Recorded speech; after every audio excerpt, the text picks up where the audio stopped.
The Bugatti Royale was never sold to common buyers, and honestly, the moment you understand why, you start to realize this car wasn't even really about selling. It was built for kings. Literal kings. And not a single king ever bought one. That's where this story starts getting strange. Ettore Bugatti announced the Type 41 in 1926, and right away the man said out loud, publicly, that this car was not for regular people. He wasn't being poetic about it. He meant it in the most literal way possible. He had a list in his head of who deserved to sit inside this machine, and that list started with royalty and basically ended there too. He planned to build 25 of them. Only 6 chassis were ever completed. And of those 6, Ettore kept 3 for himself and his own family. So right there, before we even get into the wild parts, you already have a car that was designed exclusively for kings, that no king ever purchased, and where the builder himself just decided to keep half of them. If that doesn't already feel like something nobody fully explains, drop a comment right now telling me what you thought the Royale was before you clicked this video, because I promise your answer is going to be different by the time we're done here. So let's go back to the beginning of this, because the beginning is where the arrogance lives, and honestly that arrogance is kind of beautiful in a crazy way. Ettore Bugatti was not a humble man.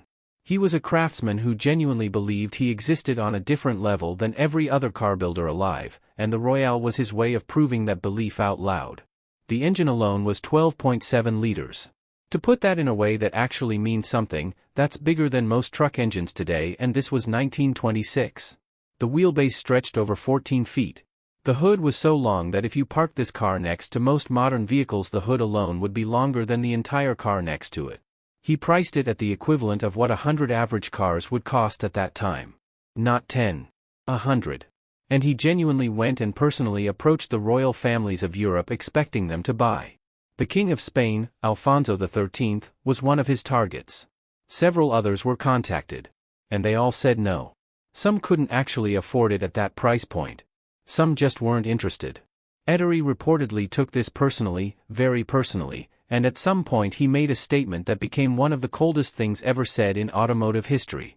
He said his clients were not rich enough to buy his cars. Read that again slowly. He didn't say the cars were too expensive. He said the buyers weren't rich enough. That's a completely different thing, and nobody talks about this part because it flips the whole story. He wasn't a seller who failed to close a deal. In his mind, the buyers had failed to meet his standard. Now here's where you need to like this video, because what comes next is the part most channels skip entirely, and it changes how you see the Royale forever. World War II. Paris, 1940.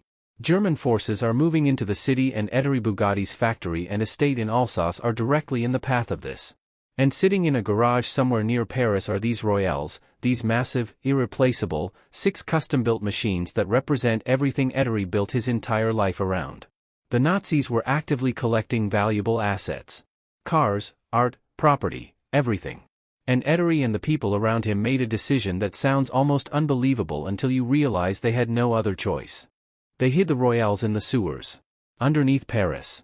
These enormous cars, some of the most physically large automobiles ever constructed, were moved underground and concealed in the sewer tunnels beneath the city while German soldiers occupied the streets above. That actually happened. That's verified history. And when you sit with that image for a second, the most expensive and exclusive car ever built at that point in time, sitting in the dark underground beneath an occupied city, it tells you everything about what these cars meant to the people who built them. They weren't assets. They were something closer to family. The cars survived. Germany was eventually pushed back. The Royales came out of hiding intact. But Ettore didn't get much time to feel relief, because in 1939, before the war even fully consumed everything, his son Jean was killed. Jean Bugatti, who was one of the most gifted designers the family had, died testing a race car on a closed road near the factory. Ettore never really recovered from that. After the war ended, he tried to reclaim his factory, which the French government had taken over, and he spent years fighting legal battles over it. He died in 1947, having never gotten it back. The 6 Royales survived all of this. Every single one of them. And here's where the story takes another turn that most people don't know. The engines. Those massive 12.7-liter engines that Ettore built for cars meant to carry kings, some of them ended up powering French railcars. The Bugatti Autorail, which was a high-speed passenger rail vehicle that ran through France in the 1930s, used these engines. So you have this situation where the most exclusive car engine ever made at the time, built specifically because Ettore felt regular buyers weren't worthy of it, ended up moving train passengers across the French countryside. That's either deeply ironic or exactly what Ettore would have wanted, because at least the engine was doing something important. Now let's talk about what these 6 cars actually became over time, because each one has its own identity and its own trajectory, and following where they ended up is like watching 6 separate stories branch off from the same origin point. The Esters Roadster was built for Armand Esters, a French clothing manufacturer, and this one is wild because Esters specifically requested no headlights.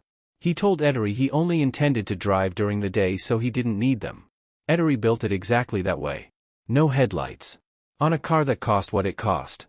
The car was later sold and the headlights were added, but the fact that the original build was done headlight-free because the owner said he wouldn't drive at night, that's the level of custom accommodation happening here. The Coupe Napoleon is the one Ettore kept for himself personally and used as his own vehicle for years. He drove this car.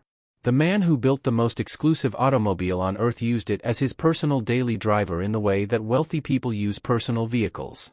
It later became part of the Schlumpf collection, which is now the site de l'Automobile Museum in Mulhouse, France, and it sits there today alongside a second Royale from the same collection. The Kellner Berlin is arguably the most historically significant one in terms of auction records. When it was sold in 1987, the hammer price landed at $9.7 million.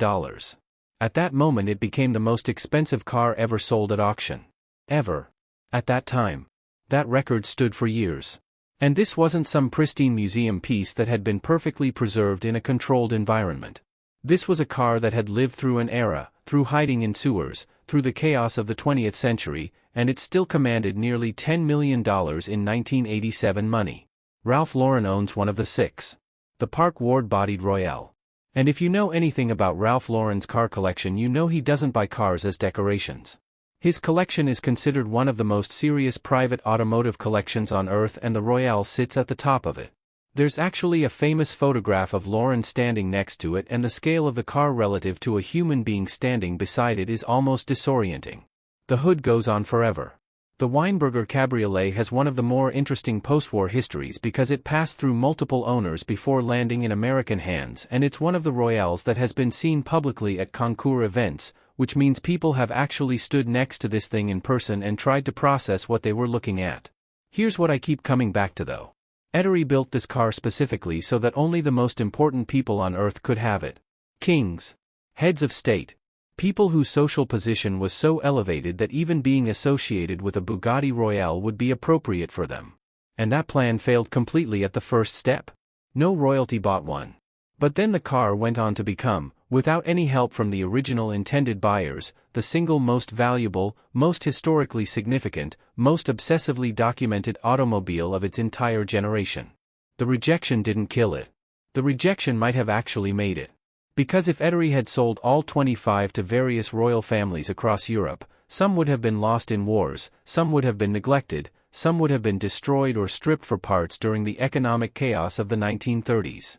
The fact that only 6 were built and that Ettore and his family held on to several of them with genuine personal attachment meant that every single one was treated as something sacred. And all 6 exist today. All of them. A car built almost a century ago, of which only 6 exist, and none have been lost. That's almost statistically impossible when you look at how cars from that era typically disappeared. The sealed part of this history, the part that's finally coming out in more detail now, is how deliberate all of this actually was. Ettore wasn't just building a car. He was building an argument. The Royale was his physical proof that he was operating at a level nobody else could reach. When the kings didn't buy it, he didn't lower the price. He didn't modify the car to attract different buyers. He kept the cars, used them, hid them during wartime at enormous personal risk, and let history prove his point for him. And history did exactly that. Every serious automotive historian, every major museum, every collector at the highest level of the hobby, they all point to the Royale as the benchmark. Not the fastest car. Not the most technologically advanced. The one that represented the absolute ceiling of what a human being could build and what a car could mean. Even now if you go to Mulhouse and stand in front of the 2 Royales in the site de l'Automobile, there's something that happens that doesn't happen with other cars. People stop talking. Not because the museum asks them to. Just because the scale and the detail of the thing in front of them interrupts whatever they were doing and pulls them into a different kind of attention. That's not something you manufacture. That's what happens when an object carries actual history inside it. The Bugatti Royale was never sold to common buyers because Ettore never wanted common buyers. He got rejected by the royalty he targeted. He kept the cars anyway. He hid them in sewers to protect them from an army. He died before fully resolving what the cars meant to his legacy. And then the cars went on to become the most valuable, most storied, most genuinely irreplaceable automobiles ever built. That's not a failed sales plan. That's something that turned out exactly right, just not in any way Ettore could have predicted or planned. The history isn't just breaking out now. It's been waiting, underground, the same way the cars once were, for the right moment to surface completely.